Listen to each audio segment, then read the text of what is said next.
Assalamualaikum warahmatullahi wabarakatuh. Kembali lagi di channel gue, Jeki Zakirah. Kali ini Jeki mau bahas tentang buku. Kan sebelumnya Jeki bahas tentang film Indonesia. Nah sekarang Jeki mau review buku karyanya Seno Gumira Aji Dharma yang judulnya Sepotong Senja untuk Pacarku. Nah ini isinya kumpulan cerpen. Belakangnya kosong. Pas dibuka jadi kayak amplop gitu. Tada, di dalamnya, di belakangnya ini sepertinya ada komentar dari pembaca yang suka sama buku ini juga, terus masuk ke dalam sini, dipajang di sini. Ya, jadi novel ini, bukan novel sih ya, maksudnya kumpulan cerita ini pertama kali terbit tahun 1991 yang gue tahu itu. Terus kembali, kalau nggak salah kembali terbit lagi tahun 2016 gitu.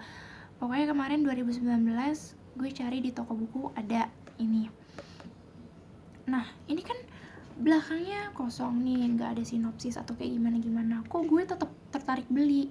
Nah seperti yang gue ceritakan tadi, ini kan udah dari tahun 1991, terus selesai, kembali diputuskan untuk diterbitkan lagi tahun 2000-an. Nah di situ sudah terbukti, teruji bahwa bisa dibilang banyak yang suka, banyak yang bilang bagus, mengakui bahwa buku ini bagus, jadi layak diterbitkan kembali gitu. Sama yang bikin gue tertarik adalah dari 3 cerpen pertama yang ada di dalam buku ini pernah dibawakan monolognya oleh 3 artis Indonesia di YouTube, dan jadi gue semakin tertarik untuk baca isinya gitu, baca sastra yang ada di dalam buku ini. Gue nggak akan review semuanya, tapi gue mau kasih tahu beberapa cerita yang paling gue suka, dan insya Allah gue bikin video itu bukan untuk spoiler dan bikin kalian jadi gue nggak perlu baca lagi dong, enggak. Malah gue berusaha supaya kalian tetap penasaran dan malah pengen beli setelah nonton video ini. Oke. Jadi untuk yang 3 cerita pertama, seperti yang gue bilang tadi, yang pernah dibawakan oleh 3 artis Indonesia itu 3 cerpennya berkaitan, yang tentang Alina, Sukap, dan tukang posnya itu. Jadi untuk yang 3 cerpen ini gue bisa mengatakan bahwa pembawaannya seru. Memang ini imajinasi yang luas banget gitu, yang tidak membatasi itu kan kayaknya nggak mungkin atau apa segala macem ya, imajinasi karya penulis gitu. Dan cara gue termasuk yang ikut membacanya tuh seru gitu loh, tidak yang halah opo iki gak mungkin, enggak. Cara penyampaiannya walaupun ini imajinasi dan terkesan tidak mungkin, tapi seru, jadi kayak diajak ikutan masuk gitu loh ke dalam cerita itu. Penyajiannya juga menggunakan bahasa yang insya Allah gak yang tinggi-tinggi banget, yang kalian mungkin sempat berpikir yang bahasanya gimana gitu. Enggak, ini termasuk novel yang gue masih maksudnya kumpulan cerita yang menurut gue masih bahasanya masih pakai bahasa ringan. Gue juga masih mudah untuk menangkapnya gitu. Nah dari monolog Sukap yang dibawakan oleh artis itu, gue lihat banyak komen-komen netizen yang mengatakan bahwa ini yang dimaksud sepotong senja yang dimasukkan ke dalam kantong baju itu cincin nih buat Alina gitu.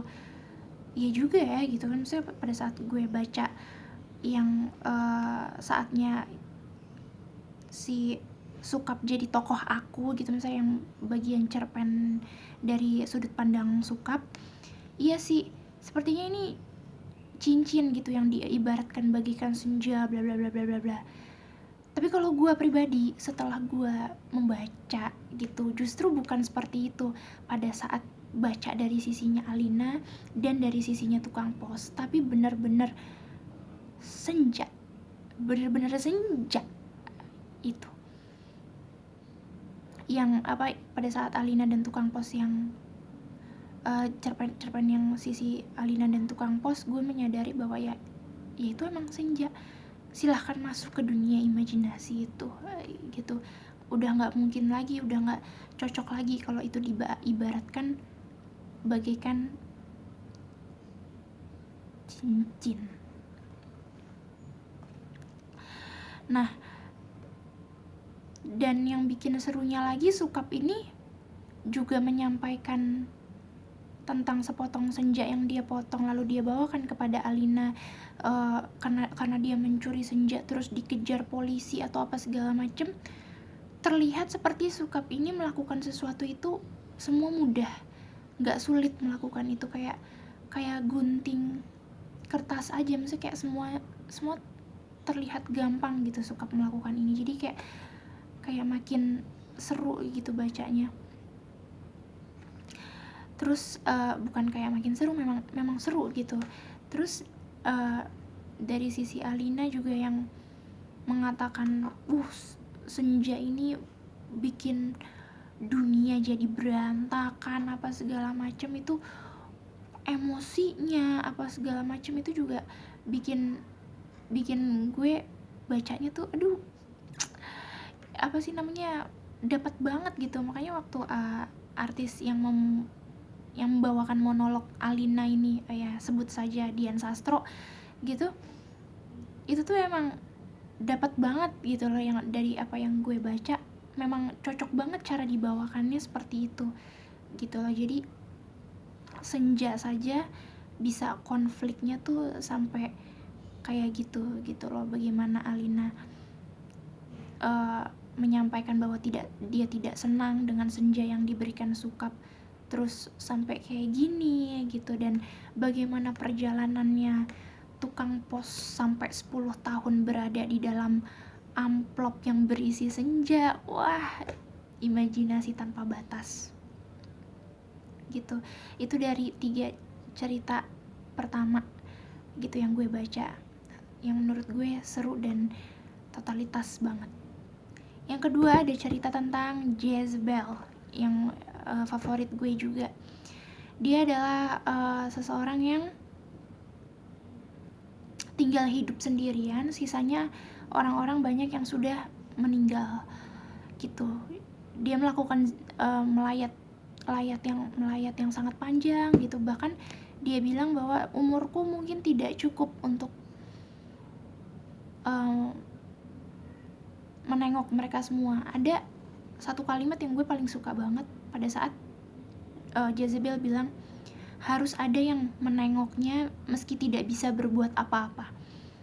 Nah di situ yang namanya sisi moral banget yang mau ditunjukkan di di buku ini, bahwa menghargai sesama manusia tuh penting sekali, penting luar biasa gitu loh. Walaupun kita tidak bisa berbuat apa-apa, tapi tetap setidaknya menengok, melayat gitu. Karena Jezebel tinggal hidup sendirian, kalau bukan saya yang ngelakuin ini siapa lagi gitu. Itu jadi cerita simple, sepanjang cerita itu hanya tentang Jezebel yang terus berjalan melewati mayat-mayat tersebut, jenazah-jenazah tersebut, tapi penyajiannya gue nggak bosan. Banyak sisi moral yang kita bisa ambil dari situ. Nah itu kenapa gue juga paling suka sama cerita yang itu simple tapi penuh makna. Kemudian ada Peselancar Agung. gue berusaha untuk nggak spoiler, tapi gimana ya nyeritainnya ya. Iya, jadi di buku ini tuh ada apa sih, sebelum ceritanya dimulai tuh ada kata-kata pakai ejaan lama gitu, kayak oh punya, u-nya tuh o sama e gitu. Nah, di beberapa cerita, gue rasa sih di beberapa ya, nggak semua. Kalau yang sengertinya gue nggak semua. Ada beberapa yang sebetulnya sudah ada bocoran dari situ di dalam cerita tersebut kalau teliti. Nah, salah satunya yang Peselancar Agung itu, dimana apa ya, ceritanya tuh udah seru gitu, gue kira endingnya bakal yang oh ternyata dia, oh gitu, tapi ternyata bukan, maksudnya nya tuh bukan mengecewakan, tapi ternyata oh gini toh gitu sih, kayak ih lucu kok, oh ternyata apa sih, semacam plot twist atau apa gitu sebutannya. Dan ternyata pada saat gue cek yang di tulisan depan tadi yang pakai ejaan lama, ternyata memang sudah ditulis di situ gitu loh. Manusia penuh tipu daya gitu kan. Ya gue asal mulanya baca-baca aja, terus pada saat gue baca ceritanya, yang gue kira si pemeran ini adalah siapa gitu, terus ternyata endingnya hanya tukang ngibul. Dan ternyata udah dikasih tahu di awal kalau ngeh gitu, manusia penuh tipu daya gitu. Jadi penulisnya amat sangat jenius menurut gue gitu, maksudnya mampu ceritanya dibuat nggak ngebosenin, dibuat pembaca oh begini ya kayak gitu. Jadi suka ada ending yang tidak disangka kayak gitu, ada ending yang ketebak, ada ending yang tidak disangka gitu. Terus kemudian ada Ikan Paus Merah. Ikan Paus Merah itu adalah lebih ke cerita yang arahnya tuh sedih banget, dimana sang penulis mencoba untuk apa ya, pesan moral yang gue dapetin, bagaimana penulis mencoba kalau misalnya ada makhluk yang terluka, orang-orang pada prihatin gitu, ikutan sedih gitu. Jadi sampai dikasih tahu dalam cerita Ikan Paus Merah ini bahwa kalau orang yang mendengar jeritannya Ikan Paus Merah itu, mereka akan sedih banget gitu. Ya mungkin kalian di sini berpikir kenapa kita harus ikut sedih terus-terusan. Mungkin lo nggak perlu ngikutin 100% gitu kan, tapi artinya kembali lagi kayak cerita Jezebel tadi, bagaimana seseorang ke sesama manusia kayak atau ke sesama makhluk hidup, walaupun kita manusia, mereka binatang, tapi kita bisa memberikan empati. Kalau mereka sedih, kita tuh ikutan sedih gitu loh. Jadi penyajian Ikan Paus Merah yang sedih banget ini tuh dalam gitu loh, jadi membuat gue juga ngerasainnya tuh dalam. Nah itu makanya kenapa gue paling suka juga sama cerita ini, karena totalitas banget bikin cerita sedihnya, modelan cerita yang sedih yang seperti ini. Dan yang terakhir yang mau gue review adalah Senja di Kaca Spion. Ini juga ceritanya simple. Sepanjang perjalanan ceritanya hanya ya tentang seseorang yang berada di dalam mobil, terus lihat senja di kaca spion, dan dia terus mengendarai mobilnya tanpa senja yang berhenti. Maksudnya tanpa tolnya tuh nggak selesai gitu loh. Jadi terus nyetir sampai ending cerita pun tetap seperti itu, tidak nggak selesai tol itu, sambil terus senja itu ada di kaca spion. Dan itu juga penyajiannya keren juga walaupun simple gitu, makanya gue suka banget. Nah jadi intinya adalah dalam buku ini gue suka banget penulisnya mengartikan ciptaan Allah ini, senja, itu luar biasa gitu loh. Misalnya ciptaan Allah yang ini juga udah cukup bikin kita tuh merasa terkagum-kagum, dan beliau menyajikan tentang senja ini dengan berbagai hal ya. Senja masuk kantong, senja masuk amplop, senja di kaca spion, terlihat di kaca spion gitu. Maksudnya lucu-lucu, bagus-bagus penyajian tentang senja itu. Intinya gue rekomen banget lo pada beli buku ini, dan ceritain juga menurut kalian kayak gimana setelah baca. Terima kasih ya yang udah nonton. Assalamualaikum warahmatullahi wabarakatuh.